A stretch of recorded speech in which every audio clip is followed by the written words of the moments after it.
আজকে আমরা রসায়নের সবথেকে গুরুত্বপূর্ণ বিষয় রাসায়নিক গতিবিদ্যা শুরু করছি। তোমরা আশা করি যে দুটো চ্যাপ্টার শেষ হয়েছে, দ্রবণ এবং তড়িৎ বিশ্লেষণ, তোমরা পুঙ্খানুপুঙ্খভাবে পড়ার চেষ্টা করছো, বোঝার চেষ্টা করছো, কিন্তু কিছু করার নাই। অনলাইনের মাধ্যমে খুব বেশি তোমাদের সমস্যার সমাধান করা খুব কঠিন হচ্ছে আমার পক্ষে। কোনো কারণে যদি স্কুল আমাদের আবার দেখা হয়, স্কুল খুলে, তাহলে আমরা পুনরায় এই প্রবলেম সম্বন্ধে আলোচনা করব। আপাতত আমাদেরকে এইভাবেই এগোতে হবে। আমরা আজকে শিখব গতিবিদ্যা। গতিবিদ্যা অর্থাৎ বেগ নির্ণয় করা। আমরা যেমন ক্লাসে 9-10-এ কোনো অঙ্কে করতে গিয়ে বেগ বের করতে হয়েছে, হ্যাঁ, কোনো কোনো ট্রেনের গতিবেগ কত, বিভিন্ন আমরা গতিবেগ যেমন বিভিন্ন অঙ্গ করেছি, ঠিক সেভাবে এখানটাতেও আমাদেরকে রাসায়নিক বিক্রিয়ার বেগ বের করতে বলছে। ঠিক আছে, সোজা কথায় বেগ চ্যাপ্টারটা একটু জটিল, একটু হাই ফাই, একটু চিন্তাধারা লাগবে, নিজেদেরকে একটু সংযত করো। খুব তাড়াহুড়ার মধ্যে গেলে চ্যাপ্টারটা বুঝতে পারবে না। ওই জন্য আমি খুব সিম্পলিভাবে তোমাদের বোঝাবার চেষ্টা করছি। দেখো, কোনো রাসায়নিক বিক্রিয়ার বেগ কী করে বের করবো আমরা? আচ্ছা, বেগ আমরা যখন ক্রিকেট খেলা দেখি, তখন দেখি যে একটা বলার যখন বল করার সঙ্গে সঙ্গেই তার ওই বলারের কত জোরে বলটা ফেললো, সঙ্গে সঙ্গে সেটা ওরা মেপে আমাদের স্ক্রিনে দিয়ে দেয়, তাই না? কেউ হয়তো 100 মাইল বেগে বল করছে, কেউ হয়তো 120 কিলোমিটার বেগে বেগে বল। তা বেগটা কেন নির্ণয় করতে হবে? হ্যাঁ, প্রত্যেক মানুষের জীবনের, হ্যাঁ, তার কত বেগ আছে, সে কত দ্রুত উন্নতি করছে নাকি ধীরে ধীরে উন্নতি করছে, এসব একটা মাপার ব্যাপার থাকে। ঠিক তেমনই কোনো একটা বিষয়বস্তুকে যখন আমরা খেয়ে ফেলি, সেটা কত তাড়াতাড়ি হজম হচ্ছে কি হজম হচ্ছে না, সেটা কি ইজিলি ডাইজেস্টেবল কি ইজিলি ডাইজেস্টেবল নয়, বিভিন্ন কারণে আমাদেরকে এই রাসায়নিক গতিবিদ্যাটা পড়তে হবে। আমরা আস্তে আস্তে যখন এগোবো, তখন কেন আমাদের গতিবিদ্যা জানতে হবে, আস্তে আস্তে পরিষ্কার হবে। দেখো, প্রথমে দিচ্ছি যে কোনো রাসায়নিক বিক্রিয়ার গতিবেগটা সমস্ত রাসায়নিক বিক্রিয়ার ক্ষেত্রে বের করা যাবে না। প্রথম কথা, কাদের ক্ষেত্রে বের করা যাবে না? যে সমস্ত রাসায়নিক বিক্রিয়া খুব দ্রুত হারে সম্পন্ন হয়, তাদের রাসায়নিক বিক্রিয়ার গতিবেগ বের করা যাবে না।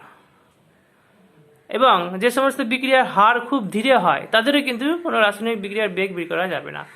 কেমন, কোন বিক্রিয়া দ্রুত হয় আর কোন বিক্রিয়া অতি মন্থর হয়? দেখো, যে যদি যদি দেখা যায় এমন একটা রাসায়নিক বিক্রিয়া নেওয়া হলো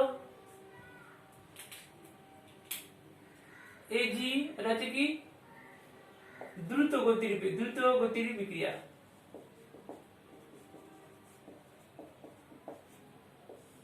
যেমন সিলভার নাইট্রেট প্লাস NaOH যদি বিক্রিয়া করে, তাহলে কি উৎপন্ন হবে? NaOH না NaCl। তো কি বিক্রিয়া হবে? AgCl plus NO3।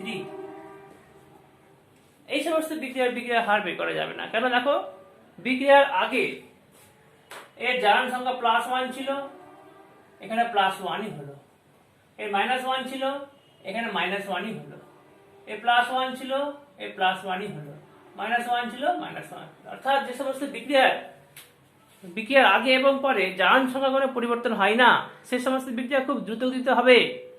এটা আমরা এখানে শিখলাম। অর্থাৎ যে সমস্ত বিক্রিয়া অতি ফাস্ট হবে, তাদের রাসায়নিক বিক্রিয়ার হার বের করা যাবে না, বা রাসায়নিক গতিবিদ্যা এইসব বিক্রিয়ার ক্ষেত্রে নয়। অতিমন্থর বিক্রিয়া,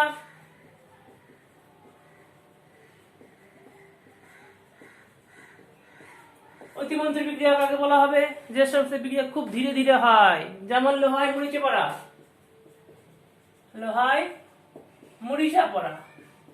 এটাও কিন্তু মরিচে আছে, মরচে পড়া, এটাও খুব ধীরে ধীরে হয়। এই সমস্ত বিক্রিয়ার ক্ষেত্রে কিন্তু রাসায়নিক বিক্রিয়ার হার বের করা যাবে না। তাহলে কাদের বের করা হবে?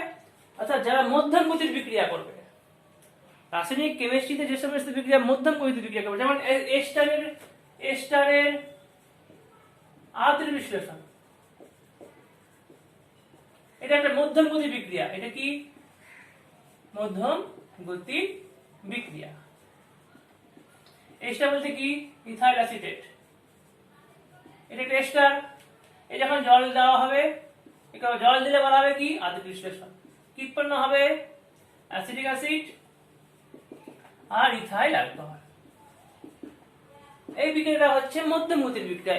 এই বিক্রিয়ার কিন্তু তুমি বিক্রিয়ার হার বের করতে পারবে। এই সমস্ত বিক্রিয়ার ক্ষেত্রে এই চ্যাপ্টারটা কার্যকরী, এদের ক্ষেত্রে নয়। এখন সোজা কোথায়, বিক্রিয়ার হার, বেগ, আর কিছু না, বিক্রিয়ার বেগ বের করতে হবে। তাহলে বেগ সমান কি, অতিক্রান্ত দূরত্ব বাই সময়। আমরা অঙ্কের ক্ষেত্রে যেটা পড়েছিলাম। কিন্তু এখানে কি হবে, এখানে কিন্তু বিক্রিয়ক পদার্থের গাঢ়ত্বের পরিবর্তনটা অতিক্রান্ত দূরত্বের জায়গায় বসবে। গাঢ়ত্বের পরিবর্তনটাই এখানে হচ্ছে অতিক্রান্ত দূরত্ব। আর রাসায়নিক বিক্রিয়া লেখচিত্র অঙ্কন করছি। লেখচিত্র অঙ্কন করলে তাহলে এখানে হার ইকুয়ালটি কি হবে, হ্যাঁ, গাঢ়ত্বের পরিবর্তন বাই সময়। একক কি হবে, গাঢ়ত্ব বলতে কি, মোল, লিটার ইনভার্স, টাইম ইনভার্স। তাহলে একক হচ্ছে কি, বিক্রিয়ার হারের একক হচ্ছে কি, মোল ইনভার্স, মোল, লিটার ইনভার্স, টাইম ইনভার্স। এবার আমরা লেখচিত্র অঙ্কন করছি।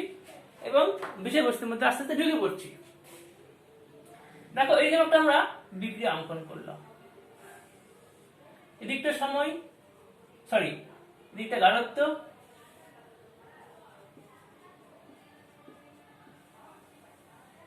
এদিকটা সময়। দেখো, টাইম যখন শূন্য থাকে, অর্থাৎ এ একটা বিক্রিয়ক পদার্থ,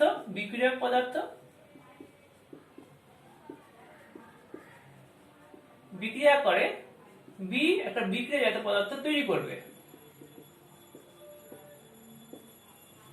তাহলে এখানটায় এই জায়গাটাতে যখন টাইম শূন্য, অর্থাৎ টাইম যখন শূন্য, তখন এ হচ্ছে কত, 100%, তখন বি কত, 0%। টাইম যখন শূন্য, টাইম তো এখানটায়, তাহলে এখানে 100% আছে, তাহলে এখানে হচ্ছে বিক্রিয়ক, এখানে কি, বিক্রিয়ক।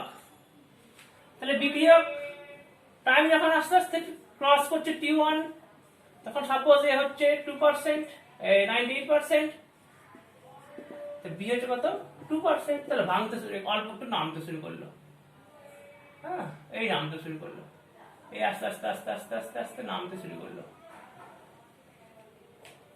ঠিক আছে, তাহলে এখানে কি আছে, যখন টাইম শূন্য তখন বি কত, শূন্য, তাহলে এখানে বি আছে, তাহলে এটা কি, বিক্রিয়াজাত পদার্থ। কোথায়, এই জায়গাটা বিক্রিয়াজাত পদার্থ, এটা হচ্ছে, তাহলে এটা হচ্ছে এ, এটা হচ্ছে বি। যেই বিক্রিয়া পদার্থ ভাঙতে শুরু করবে, তাই বিক্রিয়া পদার্থ তৈরি হতে শুরু করবে। এই এক লেখচিত্র, এটা বিক্রিয়াজাত পদার্থ,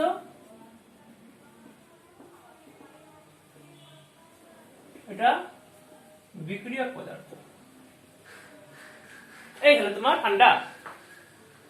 এখন আমাকে এই একটা লেখচিত্রকে এবার আমাকে বিবেচনা করতে হবে। তাহলে এটা হচ্ছে কি, তাহলে এবার এইটাকে দুটো ভাগে ভাগ করে দিচ্ছি আমি। ঠিক আছে, কেমন দুটো ভাগ করে দিচ্ছি, একটা হচ্ছে বিক্রিয়কের লেখচিত্র, একটা বিক্রিয়াতে লেখচিত্র। তাহলে এ যখন ছিল, এটা এ, তাহলে এটাকে এবার নাম হচ্ছে, তাই না, আর এটা কি, এ হচ্ছে, তাহলে এটা কি, এটা হচ্ছে কি, সময়, এটা হচ্ছে গাঢ়ত্ব, এটা হচ্ছে গাঢ়ত্ব, এটা হচ্ছে সময়। এবার তাহলে বিক্রিয়ার হার,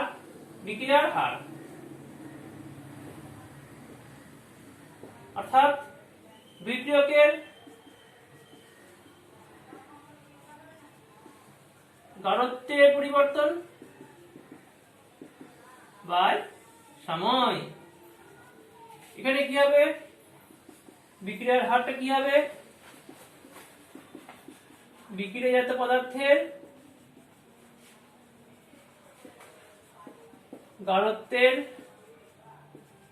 পরিবর্তন বাই সময়। এখন তাহলে কি লিখতে পারি আমি? এখন মনে করো এই t1 সময়ে, এই t1 সময়ে এখানে ছিল a1, আর t2 সময়ে এর অর্থ ছিল কি a2, তাই তো? তাহলে এই টাইম না, সরি এটা টাইম না, এটা হচ্ছে টাইমটা এখানটায়। যখন এখানে ছিল তখন এটা t1, এটা t2। তাহলে যখন টাইম t1 তখন কত a1, যখন টাইম t2 তখন কত a2। তো বিক্রিয়া পরিবর্তন কত a2 minus a1 by t2 minus t1। তাহলে এটা লিখতে কি delta a by delta t।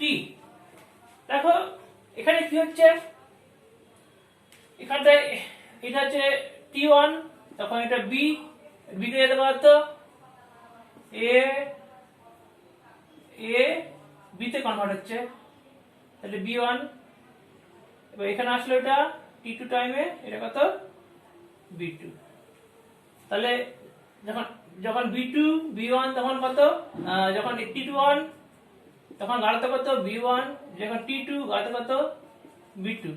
তাহলে বিক্রিয়ার হার তাহলে কত b2 minus b1 by t2 minus t1, তার মানে delta b by delta t। এখন বিক্রিয়ার হার r ইজ ইকুয়াল টু তাহলে কি delta a delta t is equal to delta b by delta t হবে। এটা হচ্ছে বিক্রিয়ার হার। এখন বিক্রিয়ার হার অর্থাৎ বিক্রিয়ক পদার্থ যে অনুপাতে ভাঙবে, বিক্রিয়াজাত পদার্থ সে অনুপাতেই গড়বে। অর্থাৎ ক্ষয় না হলে সৃষ্টি হয় না। পিতামাতা যদি তার সন্তান সন্ততির জন্য ক্ষয় না করে, তাহলে সেই পিতামাতার সন্তান সন্ততি কিন্তু সৃষ্টি হবে না, সেটি শুধুমাত্র জন্ম দিয়েই কর্তব্য শেষ হবে। অর্থাৎ পিতামাতা যতটা পরিশ্রম করবে সন্তান সন্ততির জন্যে, যতটা নিজেকে ক্ষয় করবে, অনুরূপভাবে ওই পিতামাতার সন্তান সন্ততি অনুরূপভাবে তৈরি হবে। এটা কিন্তু একটা সমানুপাতিক হারে হয়। অর্থাৎ যেমন কর্ম করলেই ফল পাওয়া যায়, তুমি পরিশ্রম করো, তোমাকে ফলের আশা করতে হবে না। তুমি নিজেকে ক্ষয় করো, তোমার সৃষ্টি অবশ্যই হবে। অর্থাৎ একটা শিক্ষক মহাশয় যদি তার নিজে ক্ষয় না করে, তাহলে কিন্তু উপযুক্ত শিক্ষা শিক্ষিত হতে পারবে না ছাত্রছাত্রীরা। তারা এমনি নিজে থেকে তৈরি হয়ে যাবে না। শিক্ষিকাদের ত্যাগ চায়, ক্ষয় চায়, এখানে ঠিক তাই। এই বিক্রিয়া পদার্থ যতটা ক্ষয় করবে, বিক্রিয়া পদার্থ ততটা তৈরি হবে। যদি এই ক্ষয়টা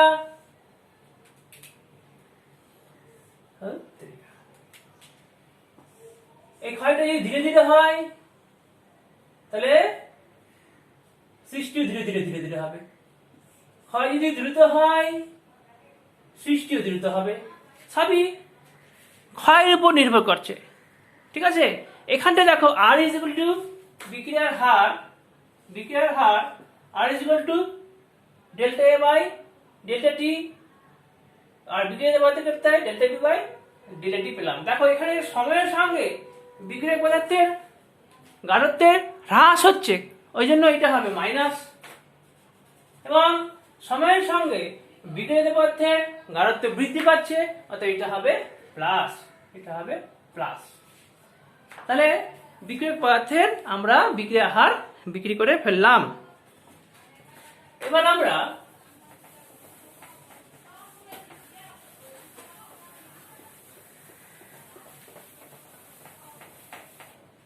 বিক্রিয়ক পদার্থ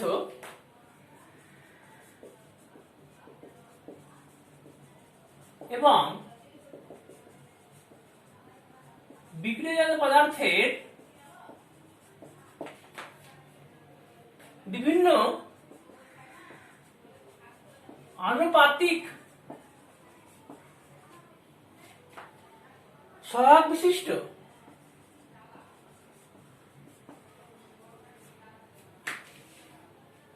বিক্রিয়ার হার নির্ণয় করব। দেখো এই একটা বিক্রিয়া a plus B C plus D যদি হয় তাহলে বিক্রিয়ার হার R is equal to delta A by delta T is equal to delta B by delta T is equal to delta C by delta T is equal to delta D by delta T হবে। যদি এটা বিক্রিয়া হবে এটা minus, এটা minus, এটা বিক্রিয়া হবে এটা প্লাস, এটা প্লাস। এটা হচ্ছে বিক্রিয়ার হার, এটা হচ্ছে বিক্রিয়ার হার। এবার আমরা যাব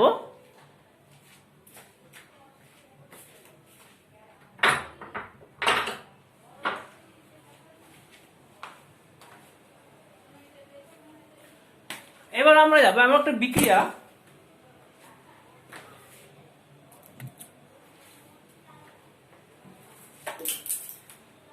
suppose 2a plus 3b is equal to c plus 2d। এটা কেমন হবে বিক্রিয়া হার? বিক্রিয়া হার is equal to minus 1/2 delta a by delta t is equal to minus 1/3 delta b by delta t is equal to delta c by delta t is equal to plus 1/2 delta d by delta t। কেন হলো এরকম? এটা কেন এরকম হলো? দেখো এটার ক্ষেত্রে 2 মোল লিটার ইনভার্স সেকেন্ড ইনভার্স, এখানে কত 3 মোল, এটা কত 1n, এটা কত 2n। এবার এটাকে আমরা একটা সংখ্যা দ্বিগুণ করো, একে আমরা একটা সংখ্যা দ্বিগুণ করো, একে আমরা একটা সংখ্যা দ্বিগুণ করো, আমরা সংখ্যা দ্বিগুণ সবাই সমান হয়, তাহলে এখানে 3 × 2n করে দিলাম, তাহলে 6, তাহলে 2 × 3n, এটাও 6, 6 × 1n, এটাও 6, 3 × 2n, এটাও 6, উভয় 6 হলো।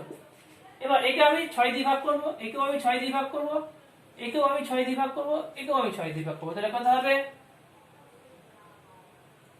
সরি 6 হলো তো, প্রত্যেকের 6 হয়ে গেল।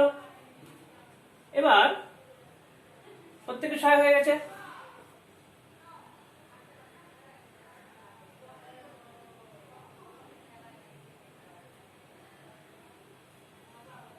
না এবার এটাকে আমরা কি করব? 6 হয়ে গেছে, উভয়ের আনুপাতিক সহগের মান, যেমন আনুপাতিক সমষ্টি করি না আমরা, যেমন তাহলে এটা কত 2:3 1:2, তো আনুপাতিক সমষ্টি কত 2 + 3 + 1 + 2, 5 3 6 8, তাই তো? সবাইকে 6 করে দিলাম। এবার